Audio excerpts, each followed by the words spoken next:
برد اساسی کتاب حوادث روزگار من به نظر شرکت‌داران این بود که مؤلف با جسارت چند مشکل جامعه را آشکارا گفته است.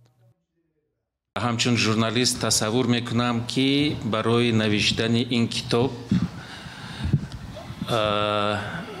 برای مؤلف دو چیز لازم بود. فکر میکنم هم جسارت و هم دیپلمات بودن.